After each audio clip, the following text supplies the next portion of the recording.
தற்போதைய அண்மை செய்தி. மின்தடையால் பாதிக்கப்பட்ட நீட் தேர்வு மாணவர்களுக்கு மறு தேர்வு தொடர்பாக நடத்தக்கூடிய வழக்கில் நீட் தேர்வு முடிவுகளை வெளியிட சென்னை உயர்நீதிமன்றம் உத்தரவு பிறப்பித்திருக்கக்கூடிய அண்மை தகவலை பார்த்து கொண்டிருக்கிறோம்.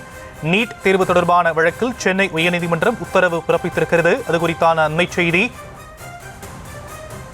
நீட் தேர்வு முடிவுகளை வெளியிட சென்னை உயர்நீதிமன்றம் தடை விதித்திருக்கிறது. மின்தடையால் பாதிக்கப்பட்ட நீட் தேர்வு மாணவர்களுக்கு மறு தேர்வு நடத்தக்கூடிய வழக்கில் இந்த உத்தரவானது பிறப்பிக்கப்பட்டிருக்கக்கூடிய அண்மை தகவலை பார்த்து கொண்டிருக்கிறோம். நீட் தேர்வு முடிவுகளை வெளியிட சென்னை உயர்நீதிமன்றம் உத்தரவு பிறப்பித்திருக்கிறது. விவரங்களை நம்முடைய செய்தியாளர் மதியழகன் வழங்க நாம் கேட்கலாம். மதியழகன், இந்த வழக்கில் நீதிமன்றம் என்னென்ன விஷயங்களை முன்வைத்திருக்கிறாங்க? இளங்கலை மருத்துவ படிப்புக்கான நீட் தேர்வு நாடு முழுவதும் மே 4ஆம் தேதி நடத்தப்பட்டது. ஆவடியில் உள்ள கேந்திரிய வித்யாலயா பள்ளி மையத்தில் 464 மாணவர்கள் தேர்வு எழுதினர். பிற்பகல் 2 மணிக்கு தேர்வு தொடங்கிய நிலையில் 2:45 மணிக்கு துவங்கிய கனமழை காரணமாக 3 மணியிலிருந்து 4:15 மணி வரை மின்தடை ஏற்பட்டதால் தேர்வை முழுமையாக எழுத முடியவில்லை என கூறி மறுதேர்வு நடத்த உத்தரவிட்டு திருவள்ளூரை சேர்ந்த சாய் பிரியா, காஞ்சிபுரத்தை சேர்ந்த ஹரிஹரன் மற்றும் ராணிப்பேட்டையை சேர்ந்த அக்ஷயா உள்ளிட்ட 13 பேர் சென்னை உயர்நீதிமன்றத்தில் மனு தாக்கல் செய்திருந்தனர். அதில் மின்தடை காரணமாக குறைவான வெளிச்சத்தில் தேர்வு எழுதியதாகவும் தேர்வு மையத்திற்குள் மழைநீர் புகுந்ததால் மாற்று இடத்திலிருந்து தேர்வு எழுத அறிவுறுத்தப்பட்டதால் சிரமத்திற்கு உள்ளானதாகவும் தெரிவிக்கப்பட்டுள்ளது.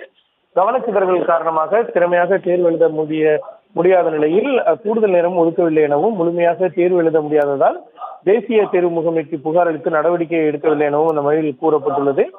பலருடைய கனவாக மருத்துவ படிப்புக்கான நுழைவுத் தேர்வில் சிறிய குறைபாடு மாணவர்களின் எதிர்காலத்தை பாதித்துவிடும் என்பதால் மறுதேர்வு நடத்த வேண்டும் எனவும் இந்த வழக்கு முடியும் வரை நீட் தேர்வு முடிவுகளை வெளியிட தேசிய தேர்வு முகமைக்கு தடை விதிக்க வேண்டும் எனவும் மனுவில் கோரிக்கை விடுக்கப்பட்டிருந்தது. இந்த மனு நீதிபதி வி. லட்சுமி நாராயணன் முன்பு விசாரணைக்கு வந்த பொழுது மத்திய அரசு சார்பில் ஆஜரான கூடுதல் சொலிசிட்டர் ஜெனரல் ஏ.ஆர். சுந்தரேசன் மின்தடை ஏற்பட்டதா என்பது குறித்தும் அவர் மின்தடை ஏற்பட்டிருந்தால் மாணவர்களின் கோரிக்கையை பரிசீலிப்பது குறித்து பதிலளிக்க அவகாசம் வேண்டும் என கூறினார். இதனையடுத்து மனுவுக்கு பதிலளிக்கும்படி மத்திய அரசு, தேசிய மருத்துவ ஆணையம், தேசிய தேர்வு முகமை பதிலளிக்க உத்தரவிட்ட நீதிபதி அதுவரை நீட் தேர்வு முடிவுகளை வெளியிடக்கூடாது என தடை விதித்து விசாரணையை ஜூன் 2ஆம் தேதிக்கு ஒத்திவைத்தார்.